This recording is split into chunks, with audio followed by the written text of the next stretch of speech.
Mais uma vez cumprimentamos os irmãos com a graça e a paz do nosso Senhor e Salvador Jesus Cristo. Nessa noite nós separamos esse momento para ser um momento dentre as celebrações que nós realizamos aqui, cultuando ao Senhor.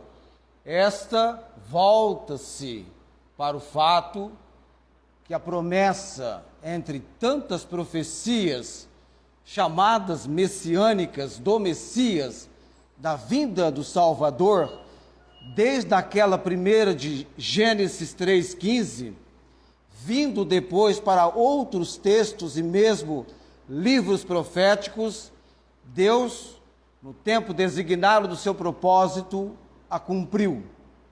E esse tempo designado do propósito e cumprimento da profecia de Deus no tocante à vinda de Cristo, já num tempo tão distante para nós, ela foi realizada, que agora então há uma outra profecia também feita há tanto tempo atrás, que aguardamos em breve o seu cumprimento, a volta, a segunda vinda, o segundo advento do Senhor Jesus Cristo. E hoje à noite, dentre os textos proféticos a respeito do Messias, eu separei um para nossa apreciação, Isaías capítulo 9, apenas um versículo na leitura, o verso 6. Isaías 9, o verso 6. Eu destaco esse verso da palavra de Deus para nossa compreensão hoje à noite. É um texto que remonta para mim os primeiros dias da minha conversão, conhecendo a palavra de Deus, primeira celebração da vinda de Cristo, do nascimento de Cristo, conhecendo o texto Isaías 9:6. E a palavra de Deus nos diz: porque um menino nos nasceu, um filho se nos deu, e o principado está sobre os seus ombros. E aí então, no texto de Isaías, uma lista, destaca-se nomes que explicam como o Messias seria. E o seu nome será Maravilhoso, Conselheiro, Deus Forte, Pai da Eternidade, Príncipe da Paz. Vamos orar nesse momento. Na tua direção, ó Deus, no teu intento, no teu propósito, que os nossos corações, na compreensão, entendimento da palavra hoje à noite, possamos conhecer um pouquinho mais de algo importante, necessário que conheçamos a respeito do Salvador, da sua vinda, do seu propósito, da forma como o Senhor antes mencionou, preparando em profecias aquilo que a palavra nos ensina, que vindo à plenitude dos tempos, o tempo exato, preciso, na hora marcada, o Salvador chegou. Nós entendemos, ó Pai, que Tu tens em tudo o que faz um plano, um propósito, que também é para nós, para o nosso entendimento, para a nossa compreensão. Nós oramos por cada um aqui, por cada pessoa na transmissão que nos acompanha nesse momento. Oramos com gratidão, no nome de Jesus. Amém. Muito bem. Você já parou para analisar como que as pessoas são conhecidas? Cada pessoa é conhecida pelo nome que tem. Eu não sei qual desses ventiladores que costuma virar minhas páginas aqui. sei se é esse, mas deixa ele por enquanto. Daqui a pouquinho nós vamos se atrapalhar, eu peço para desligar. Uma pessoa conhecida pelo nome. Tanto é que você não é quem escolheu o seu nome. Você já nasce e alguém te dá um nome. Em alguns casos, o nome tem até um título que vem à frente. Aqui em Barreiros está repleto de endereços com nomes, com títulos na frente do nome. Por exemplo, você vai no bairro Nogueira, tem Coronel Manuel Martins, Coronel Almeida. Nós temos lá em Ribeirão Preto, a irmã Maria Inês Gonçalves Dias, morou numa rua, Doutor Inácio, se eu não me engano, Loyola. Títulos que vêm à frente do nome. Barão, coronel, major, doutor, até pastor é título que vem à frente do nome. Algumas pessoas são conhecidas por apelido. Nunca me esqueço de um colega de trabalho, ele tem um apelido, todo mundo chama ele por aquele apelido. E começou no trabalho uma nova supervisora, e ela estava com a lista, olhou para um nome na lista, ela viu lá o nome do nosso colega, ela nem sabia de quem se tratava. E ela então resolveu perguntar para alguém se quem era tal pessoa, com aquele nome que ela viu na lista, e ela ainda não sabia de quem se tratava. E ela então chega para alguém e pergunta: você conhece, quem é fulano de tal? Ele diz: sou eu. Ela acertou, sem querer foi na pessoa certa. Então, nomes, apelidos, voltam-se para aquilo que é a pessoa. Agora, os títulos de Jesus na Bíblia, tem vários títulos que ensinam sobre o seu poder, sobre a sua pessoa excelente. Isaías, na sua profecia, tem uma lista que explicam, são nomes que explicam como o Messias seria. E nós estamos tratando do cumprimento profético, eu até mencionei na nossa descrição da live. Isaías é apenas um texto das profecias mencionadas pelo Senhor Deus, que no seu tempo iria ter o cumprimento. 700 anos antes da vinda de Cristo. Parece um tempo pequeno, amado, mas é um tempo extenso, 700 anos. Deus manifesta a profecia. É até interessante porque ela é colocada como se algo já tivesse acontecido num pedaço, no outro como se algo fosse acontecer. Porque, diz assim, porque um menino nos nasceu é passado, na língua portuguesa, no verbo, um filho se nos deu, e o principado está sobre os seus ombros, e o seu nome, aí vem para o futuro, será algo que estava ainda por acontecer, por vir. O fato é que esse menino do texto, mencionado por Isaías, trata-se de Cristo, o Salvador que Deus estava prometendo, que já havia feito a promessa, entre outras promessas, Deus foi fazendo. E o interessante, como eu comentava hoje de manhã com o Felipe na aula, falando sobre o nascimento de Cristo, depois de todas as profecias feitas pelo Senhor Deus, Deus entra, não vou dizer que Deus entrou em profundo silêncio, mas por 400 anos, Deus não se manifesta, Deus não fala, até que então, quebrando o silêncio da voz de Deus, das profecias, da palavra dele, o anjo Gabriel, primeiramente com Zacarias, mostrando a Zacarias que Deus é o Deus do impossível. Isabel, estéril, ambos avançados em idade, iriam ter um filho. E depois o mesmo anjo Gabriel fala com Maria, que ela seria a mãe do Salvador. E Maria era alguém que estava, diga você, o que Maria era de José nesta época? Maria era noiva de José, estava desposada com José.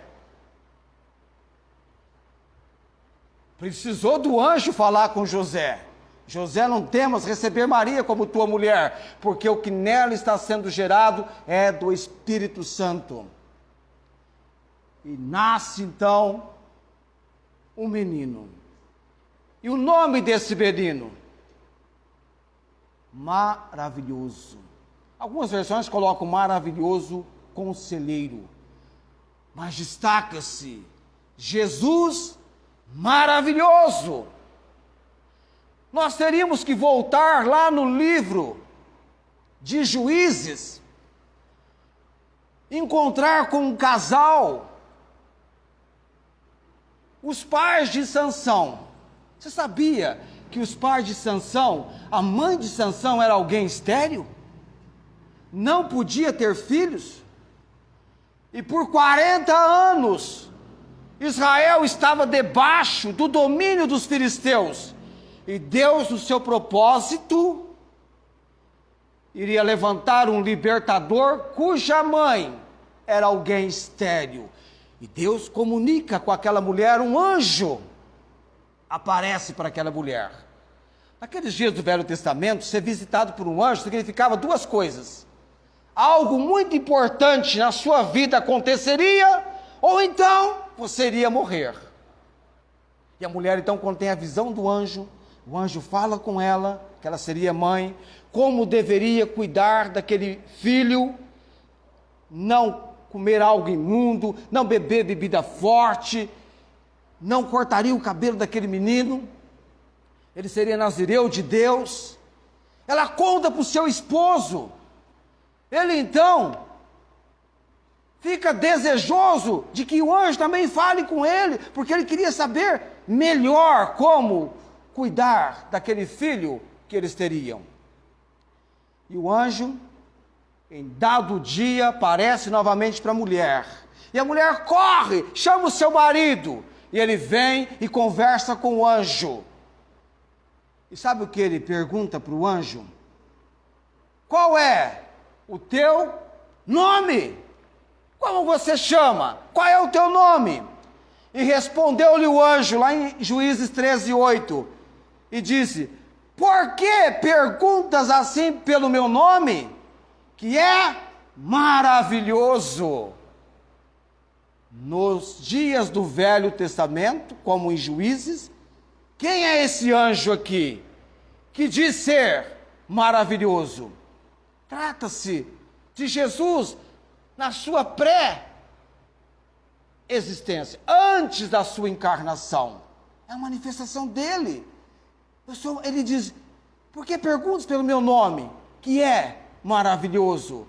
E o seu nome será maravilhoso. Você pode passar um mês inteiro reunindo maravilhas de Jesus mostradas pela palavra de Deus. Adiante disto, basta você olhar para a sua vida, no seu encontro pessoal com Cristo pela fé. Você não vê, não viu, mas você sentiu o toque dele. Ele é maravilhoso. Ele realizou maravilhas, porque Deus é Deus de milagres, de maravilhas, de tudo quanto é louvável. Eu conheço pessoas e mais pessoas que por 10, 20, 30, 40 anos estão dizendo, enumerando, contando maravilhas de Jesus na sua vida.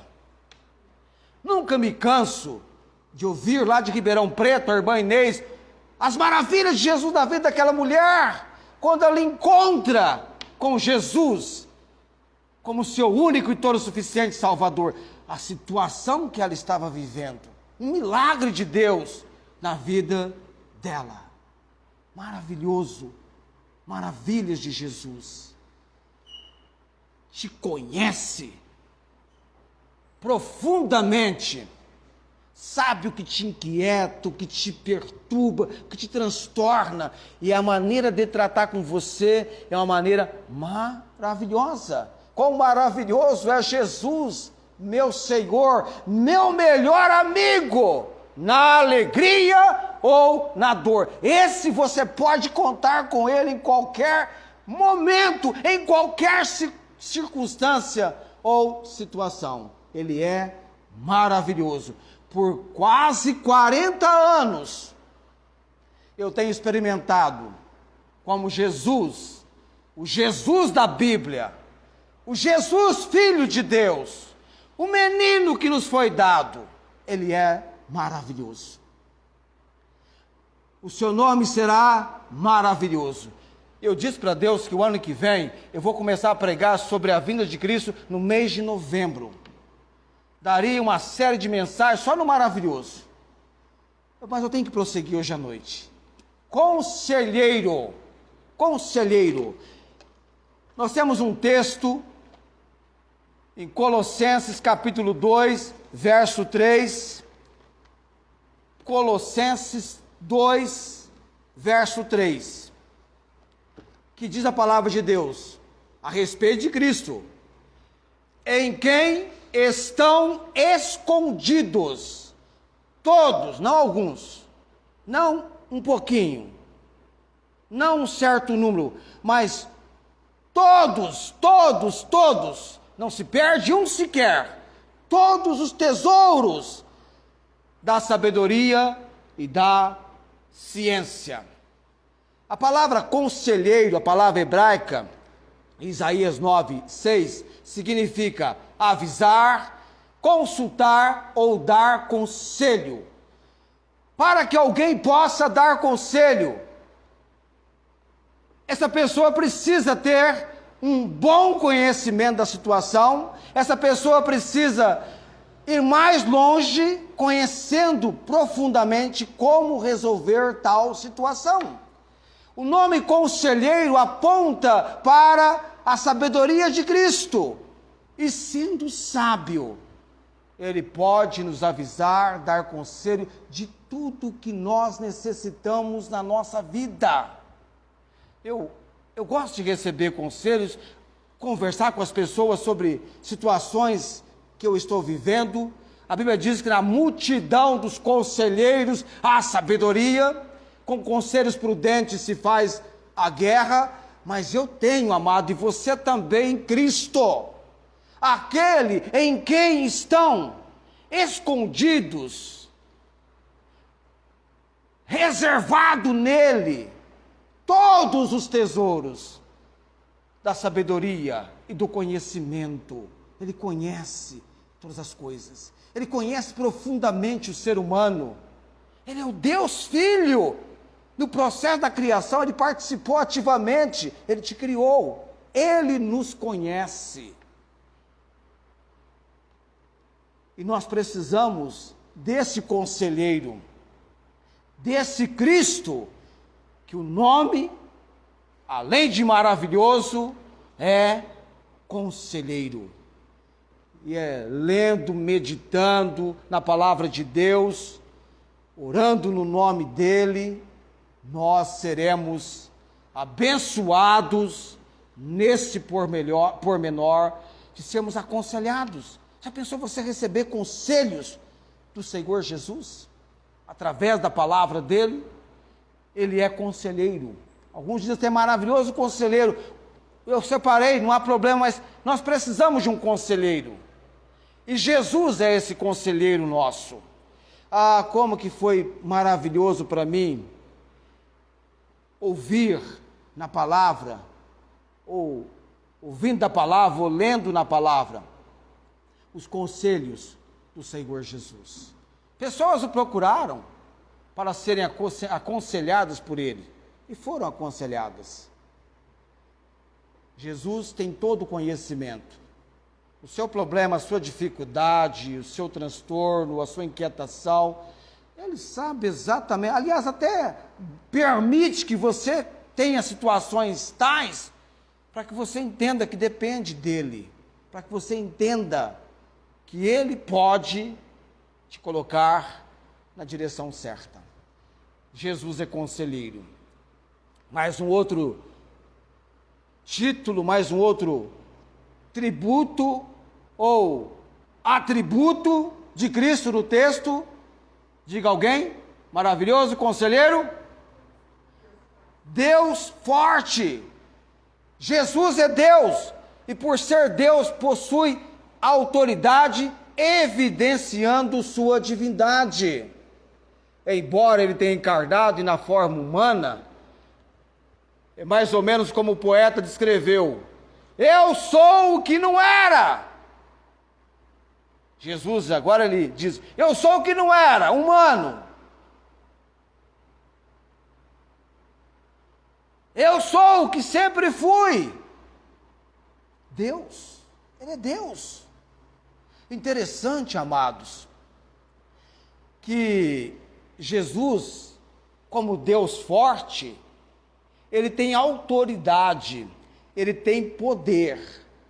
E o interessante é que quando você estava lendo o Evangelho de Mateus, talvez você não percebeu uma coisa interessante quando você lê o Evangelho de Mateus. Do capítulo 5 até o capítulo 7 de Mateus, você tem Jesus falando. São 2 capítulos inteiros. 3 capítulos, né? 5, 6, 7. 3 capítulos. E quando Jesus, o discurso é extenso, começa com o Sermão do Monte. Ele sobe no monte e começa a falar. Eu fico imaginando, humanamente falando, o ator que vai interpretar Jesus. O tanto de texto que ele tem que alimentar no pensamento, amado. É extenso. É claro que eles resumem bastante, né? Mas a Bíblia tem todo o texto. Depois você vai ver lê em casa, Mateus 5, 6, 7. Quando Jesus termina e concluindo, quando Jesus acabou de proferir essas palavras, as multidões maravilhadas, porque ele ensinava, maravilhadas da doutrina dele, porque ele ensinava como tendo autoridade, e não como os escribas. Ele ensinava com autoridade, com poder, porque ele é o Deus forte. Por isso que ele ensinava. E as pessoas maravilhavam, a ponto de dizer: quem deu a este tal sabedoria? Autoridade nas suas palavras. Outra autoridade que Jesus tinha, autoridade em si mesmo. Quando ele estava já instantes antes de ser assunto de subir aos céus, ele disse para os discípulos: é-me dada toda autoridade, todo poder, onde? No céu e na terra. Ele tem autoridade em si mesmo. Mateus 28, 18. Ele aproxima-se dos seus e diz isso. Outra coisa, Jesus tinha autoridade sobre os espíritos malignos. Lá em Marcos 1, 27 diz: todos se admiraram a ponto de perguntarem entre si: que vem a ser isto? Uma nova doutrina? Com autoridade ele ordena aos espíritos imundos e eles lhe obedecem. Por quê? Ele é o Deus forte. Forte é Deus, meu Senhor. Forte é Deus, meu Senhor. Nós cantamos aqui. Jesus é o Deus forte. Tem autoridade nas suas palavras, autoridade em si mesmo, autoridade sobre os espíritos imundos, e também tem autoridade para julgar. João 5, 27. Evangelho de João, capítulo 5, verso 27. Ele deu autoridade para julgar, porque é o Filho do homem. Uma outra autoridade que Jesus também tem, que é interessante a gente mencionar aqui como Deus forte, ele tem autoridade sobre a natureza. A previsão do tempo pode dizer algo que, na verdade, se receber a intervenção do Senhor Jesus, vamos dar um exemplo aqui bem básico e conhecido. quando Jesus acalmou a tempestade. Ele repreendeu o vento. E os discípulos perguntaram: quem é este que até os ventos lhe obedecem? Ele repreende e os ventos lhe obedecem. Quem é este? É Jesus. Tem poder sobre a natureza. É o nosso Deus forte. Jesus é Deus. Você precisa ver o tamanho susto que um colega nosso levou essa semana, quando eu, conversando com ele, é claro, evidente, ele não tem o conhecimento da palavra de Deus. Quando eu disse para ele que Jesus é Deus, ele assustou-se, porque ele está pensando: não, Jesus é o Filho de Deus, mas é o Deus Filho, é Deus. Ele diz: eu e o Pai somos um, e o seu nome será... Vamos pegar o versículo: porque um menino nos nasceu, um filho se nos deu, e o principado está sobre os seus ombros, e o seu nome será Maravilhoso, Conselheiro, Deus Forte. Vem mais uma agora. Pai da eternidade. Aí nós voltamos lá no Salmo 90, versos 2 e 4. Antes que os montes nascessem e se formasse a terra e o mundo, de eternidade a eternidade, tu és Deus. Pois 1000 anos aos teus olhos são como o dia de ontem, como a vigília da noite. Jesus sempre existiu. Tem gente que acredita que Jesus, por ter nascido da Virgem Maria, como um bebezinho, seria como nós. Eu passei a existir a partir do momento em que fui concebido. É um ser vivo. A partir do momento da concepção, ali há um ser vivo. O Senhor falou para Jeremias: antes que fosse gerado, te conheci no ventre da sua mãe. O apóstolo Paulo diz: aprove a Deus que desde o ventre de minha mãe me chamou e me separou. Deus te conhece quando você foi concebido no ventre da sua mãe, já te conheceu. Os teus olhos viram o meu corpo ainda informe, e no teu livro todas essas coisas iam sendo escritas, as quais dia a dia iam sendo formadas. Quando o salmista refere-se ao conhecimento de Deus, diferente de nós, amados, nós falamos da encarnação de Cristo. Nós temos no livro de Gênesis a manifestação da Trindade, Deus Pai, Deus Filho e Espírito Santo. Jesus estava com Deus na criação. No princípio era o Verbo, no princípio da criação. João capítulo 1. E o Verbo estava com Deus, e o Verbo era Deus. Todas as coisas foram feitas por Ele, e sem Ele nada do que foi feito se fez. Nele estava a vida, e a vida era a luz dos homens. E a Bíblia diz lá: e o Verbo se fez carne, e habitou entre nós, e vimos a sua glória, como a glória do unigênito do Pai, cheio de graça e verdade. O Verbo, Jesus, a palavra, habitou entre nós. Tinha um rapaz que ele não acreditava na vinda do Deus Filho a este mundo. A mulher dele saiu e foi para o culto da celebração natalícia, e ele ficou em casa, e ali em casa aconteceu algo interessante com ele. Uns pombos estavam voando e bateu numa janela e machucou uma das asas, e não podiam agora voar, e ele queria ajudar aqueles pombos, e era difícil fazer isso, até que ele pensou: ah, se eu pudesse me transformar num pombo, eu poderia me comunicar com eles, eu seria um como eles, e eles talvez pudessem entender o que eu quero fazer com eles.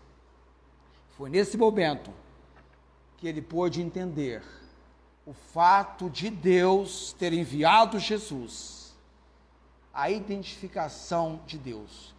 Cristo em tudo identificou conosco, só num item: sem pecado. Em tudo, como nós. Ele foi tentado, mas ele não tinha pecado. Ele é o Cordeiro de Deus, que para tirar o pecado do mundo, não podia ter pecado, ele tomou sobre si os nossos pecados.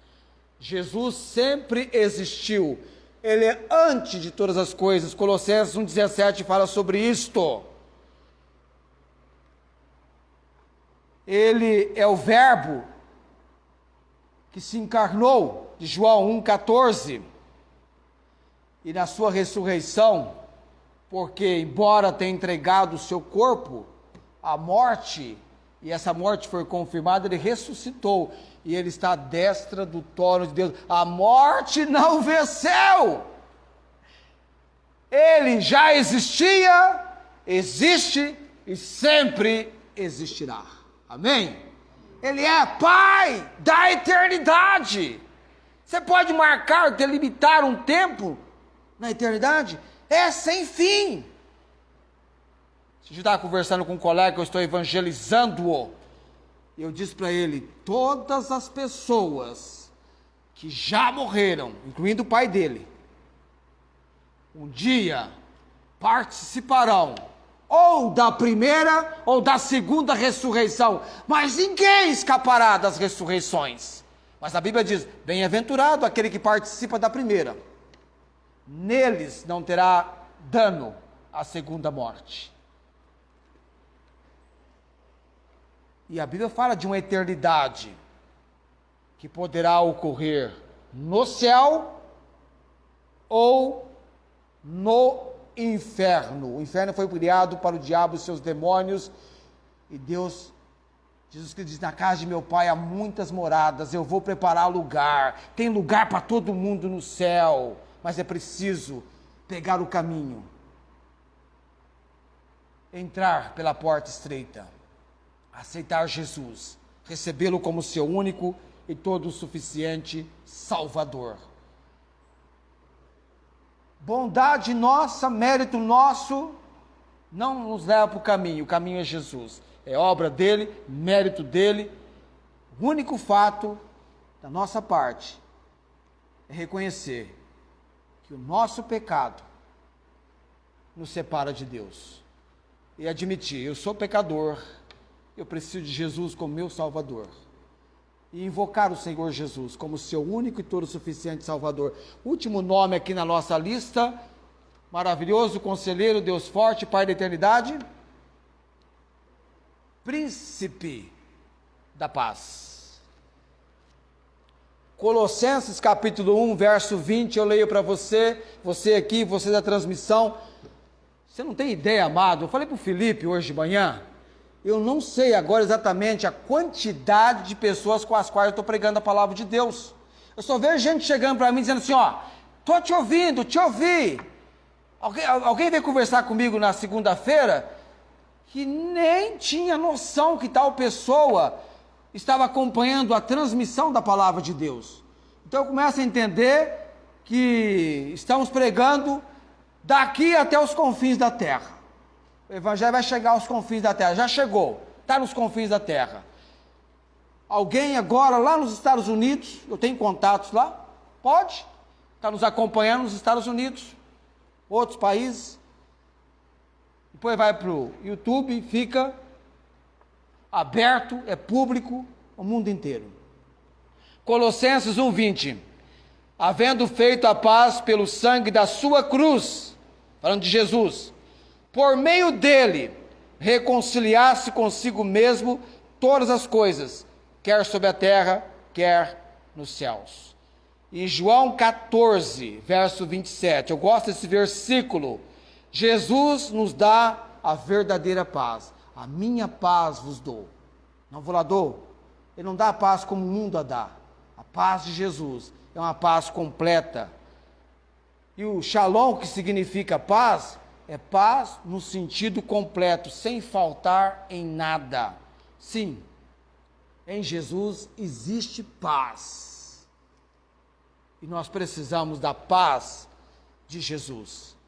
Ele disse que veio para que tivéssemos, para que tenhamos uma vida com abundância. E Ele sabe que nós precisamos de paz. No mundo tereis, diga alguém, está fraco? Tereis? Agora põe um pouquinho mais de ar aí para você ver se não sai forte. Quer ver só? No mundo tereis aflições. Conseguiu chegar ali para o pessoal que está acompanhando lá a sua voz. Mas em mim tenhais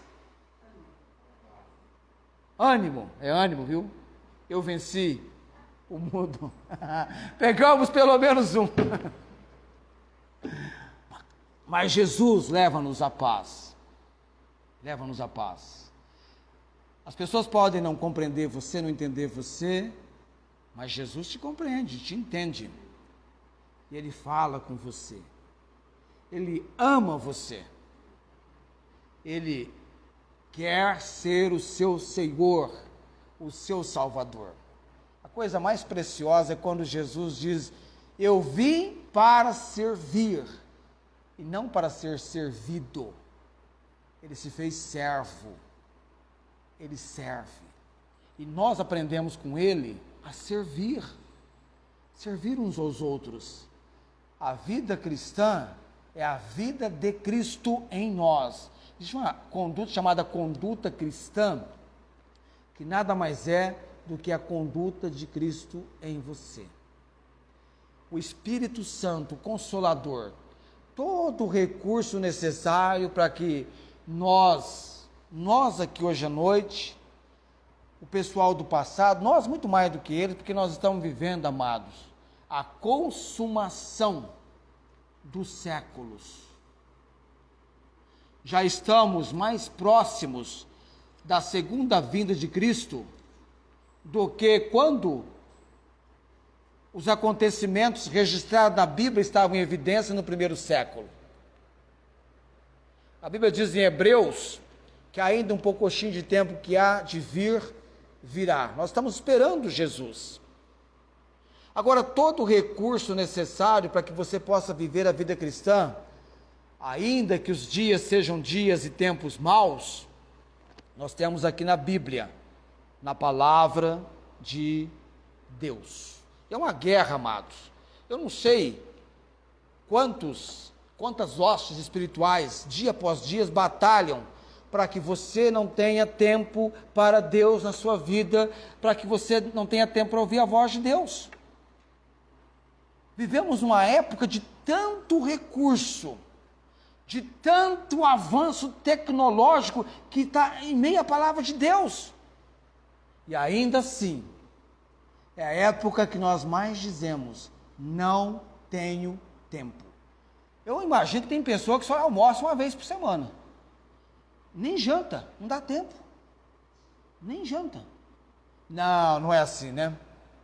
Na verdade, você almoça, você janta, porque sem almoçar e sem jantar, vai chegar um momento que você não vai conseguir nem mover o seu corpo. Você vai desfalecer. E é o que está acontecendo com o povo de Deus. Estamos ficando desfalecidos. Estamos entrando na unidade de terapia intensiva em estado quase que terminal. Há uma luta, uma batalha. E às vezes é preciso fazer o que o Salmo 46 diz: aquietai-vos. Para tudo. E saiba quem é Deus. Tanta correria. Agora, esses dias mesmo, alguém preparando, arrumando, organizando a família para viajar, para fazer isso, aquilo ali. É acometido por um infarto fulminante. Parou tudo. Essa vida, como eu tenho dito, é uma breve preparação para a eternidade. Eu gostaria, se Deus me desse a graça, de saber o que é chegar a 90 anos de idade, 95. Se chegasse aos 100 anos, eu teria 3 algarismos na minha idade, eu seria alguém com 3 algarismos, tal como tivera Matusalém, 3 algarismos na sua idade. E eu conheço pessoas hoje, que estão com 101 anos de idade, e ainda não recebeu Jesus como seu único e todo suficiente Salvador. Ainda aos 101 anos, a oportunidade para essa pessoa entregar o seu coração, a sua vida a Jesus. Já imaginou? O Oscar Niemeyer foi há 104 anos. Eu conheci um senhor que passou dos 100, e onde ele estava, o pessoal perguntava assim, mas ele não vai? Tanto trabalho que ele está dando, ele não vai? Não vai. Parecia que nunca aquele homem iria morrer. Estava bem convalescido já, devido à idade.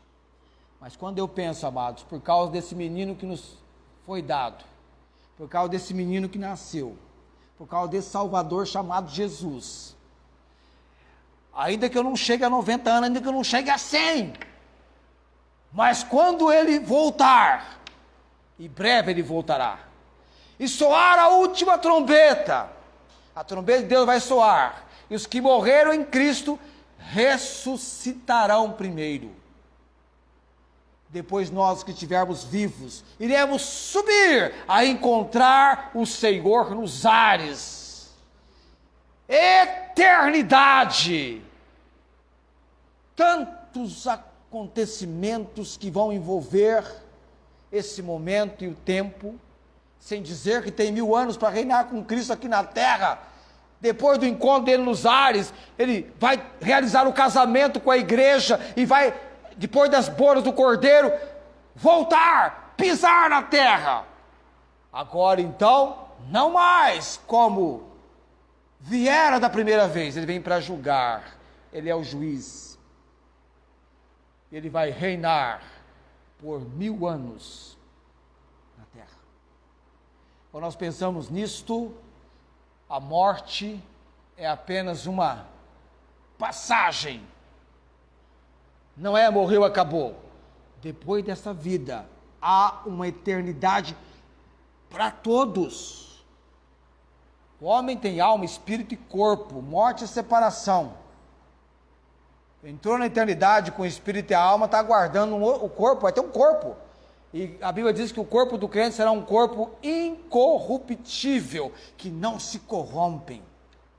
Acho que eu estava falando com a minha esposa lá em casa esses dias, eu falei, esposa, Deus criou Adão e Eva, colocou no jardim, Eva não tinha que preocupar com limpar casa, lavar roupa, passar roupa, ela não tinha que preocupar com doença, com remédio, era tudo muito belo, maravilhoso, era um paraíso, no sentido exato, nem preocupava com roupa, amados, a glória de Deus os cobria, não tinha preocupação com nada, um belo jardim. Mas quando o pecado entrou no mundo, imediatamente, na mais elevada consideração de urgência, no mais elevado grau, Deus entra em cena e vem até onde o homem estava. Não foi Adão que correu para os braços de Deus, Deus, eu pequei. O que Adão fez? Escondeu.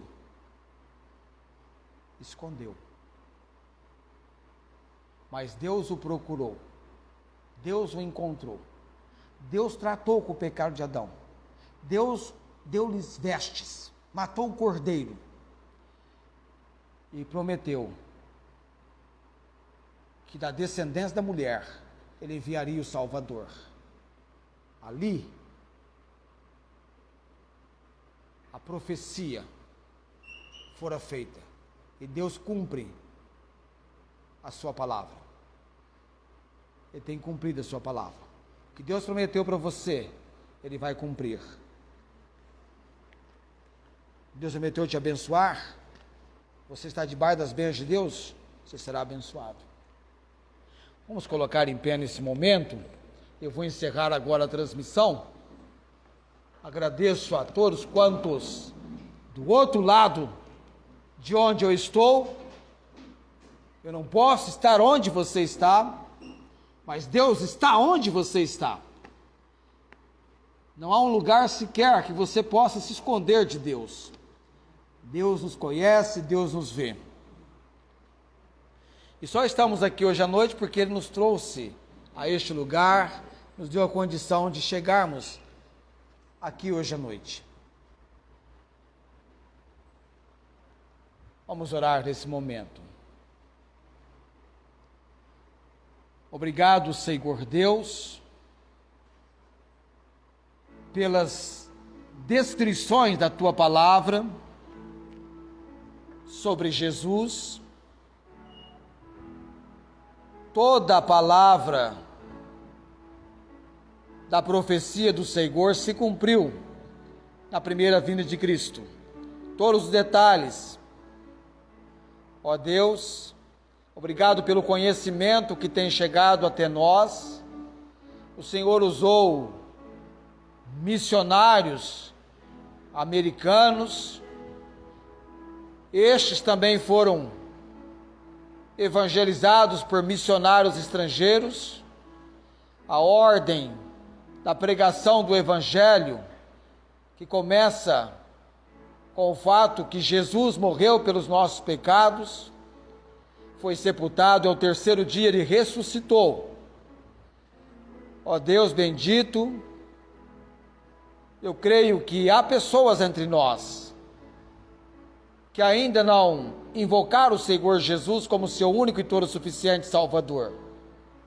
Eu quero orar nesse momento, se alguém entre nós que ainda não invocou o Senhor Jesus, que não reconheceu o seu estado de miserabilidade, de pecador perdido, que nessa noite possa clamar: ó Senhor Jesus, salva minha alma, entra na minha vida. Eu creio que Jesus, como diz a palavra, Ele salva perfeitamente. Todo aquele que o Pai,